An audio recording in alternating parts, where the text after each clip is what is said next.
Here's a look at how to read a poem with Professor LaFaye. Today's poem can be found on Poetry Foundation, which can be found at poetryfoundation.org. Poetry Foundation is a great resource for contemporary poetry, and I highly recommend it, not only for reading poems, but also listening to poets read them or articles on poetry. This particular poem is A Day Without an Immigrant, Dallas, Texas, by Xin-Yu Pai. If the poet's name is underlined, then you can click on it and learn more about them. But for today, let's focus on the poem itself. A Day Without an Immigrant, Dallas, Texas. The first step is to read the poem itself. It allows you to see how the poem sounds out loud and to absorb it as a performance piece. A Day Without an Immigrant, Dallas, Texas, by Xin-Yu Pai. At Pearl Street Station, two brown-skinned men in painter's pants stand out in a sea of white.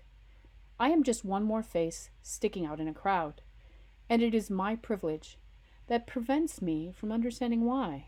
The workers want to know how to buy one-way trips. The automated machine sells only one round-trip fee. Back to where you came from. He isn't asking me for change, says it's clear enough so that there can be no mistake. See, yo, say. But $1.50 is a lot of money.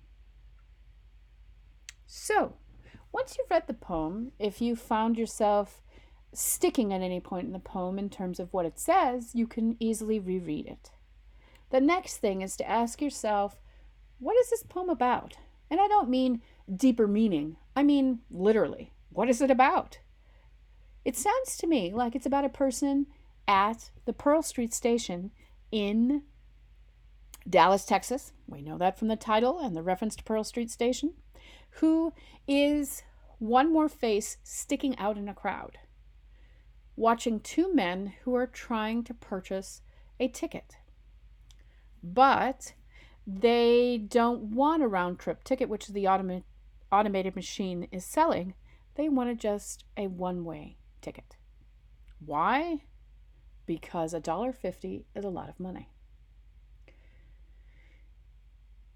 So, now we look a little deeper at some of the implied meanings of the poem. For instance, A Day Without an Immigrant.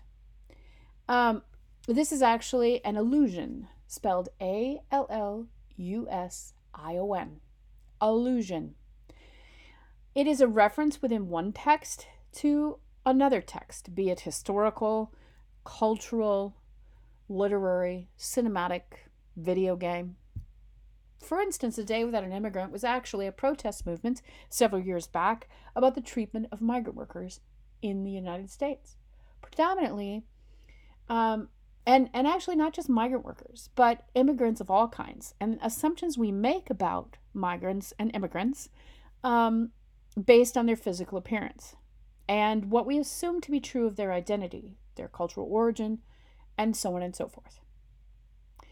So, in reference to this protest in U.S. history, the poet Xin-Yu Pai is exploring an incident, a situation, at the Pearl Street Station. The two brown-skinned men in painter's pants stand out in a sea of white. Now, we don't know that these two individuals are U.S. Latinos. They could be brown-skinned for other ethnic reasons. But we learn later that they speak Spanish. Sí, yes. Yo sé. I understand. So we can make inferences about their ethnic identity based on the fact that they are Spanish speakers. But keep in mind, that is also an assumption. Now, the poet says, I am just one more face sticking out in a crowd. In other words, she too has a face that is not part of the sea of white. Xin-Yu Pai is a Chinese American.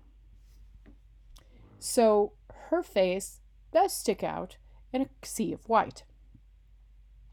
She then says, and it is my privilege. In other words, privilege in this case is not a reference to something that she is graced to be able to do. It's my privilege to be able to present this award. Nope. Privilege here refers to the idea that she has something these men do not. For her, $1.50 is not too much money to spend. So she doesn't even think about the fact that not everyone has the ability to pre-purchase a ticket for that amount of money. Now, the fact that these individuals are being paid, okay, if they know they don't have enough money to buy a round-trip ticket, the question becomes, why would they buy a one-way ticket? Don't they want to get home?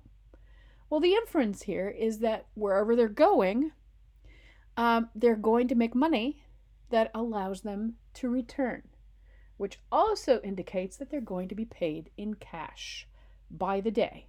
The fact that they are day laborers then infers that they are migrants.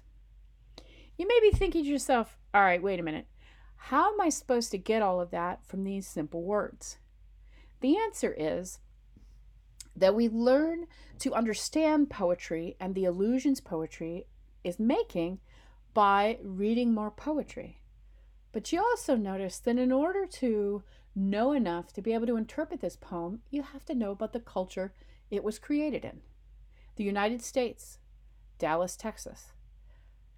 Dallas, Texas does have a large number of U.S. Latino migrants. So by knowing these things, I'm better able to understand the cultural context of the poem. So now, what is the meaning of the poem? I would like to say there is no one meaning for a poem. The meaning of a poem changes according to when it is read, who it is read by, and how much of the cultural context that reader understands. So don't feel like you have to find the one true meaning. Instead, I encourage you to explore what this poem means to you. You can't bend a poem to mean one thing or another thing. You have to have physical evidence within the poem itself to support your ideas. But before we look at the meaning of the poem, I do want to show you one other thing, and that is I want you to notice the power of enjambment in this story. Enjambment. And enjambment is spelled E-N-G-A-M-B-E-N-T.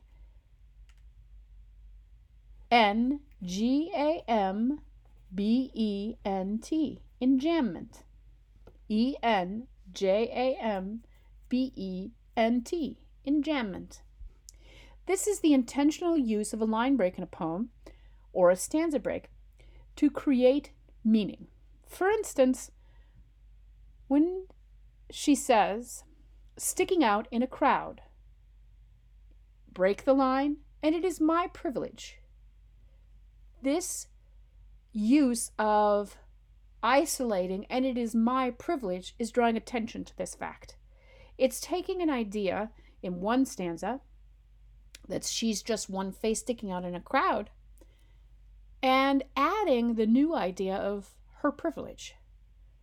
We don't know what the privilege does until we have another line break that prevents me from understanding why. Here we see that she's intentionally using short, tight stanzas. Stanzas are separated lines of poetry to show how meaning is constructed. For instance, we don't know much about the privilege until we look at it further in the next stanza. Just like we don't fully understand what's going on with these individuals until we gather more clues. Okay? So, what is she trying to say about these men in a sea of white who are asking about how to buy a one-way trip ticket? When we think about it, these men, for whom $1.50 is too expensive, are surrounded by people who may not understand what they need and why they need it.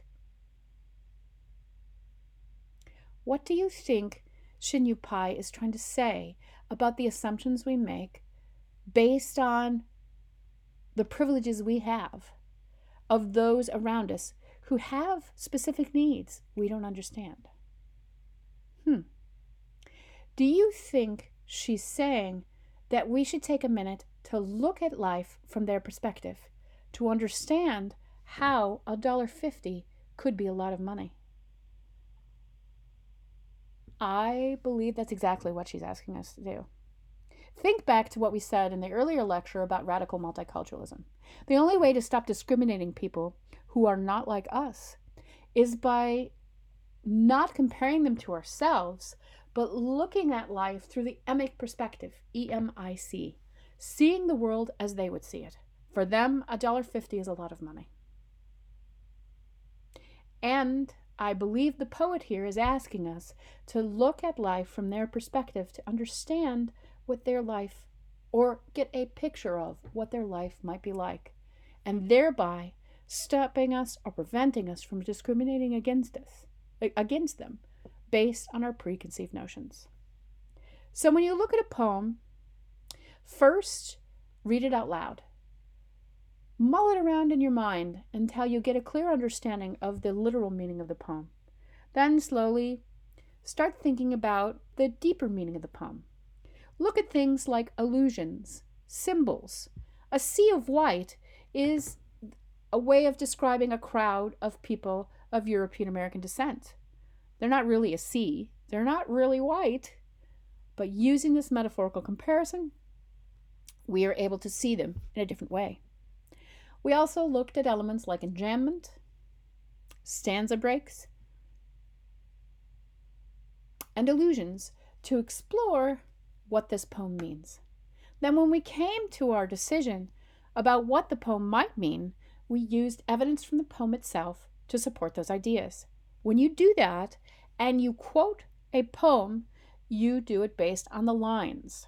So if we quoted the first two, it would be lines 1 and 2.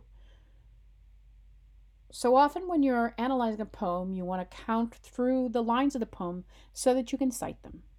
When you are quoting a poem and you go across a line break, you use a left slanting backslash to indicate line breaks. I hope that this overview of reading a poem has been helpful to you.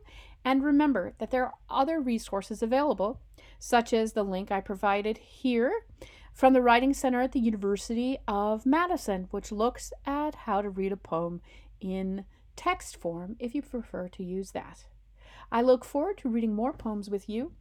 And I also want to point out that in responding to the post for poetry in the Land of Many Rivers, you're going to be asked to find an article that allows you to explore the subject of the poem you are analyzing in more depth. So I wanted to take a minute to show you how to do that. That will be featured in the next video. Thank you.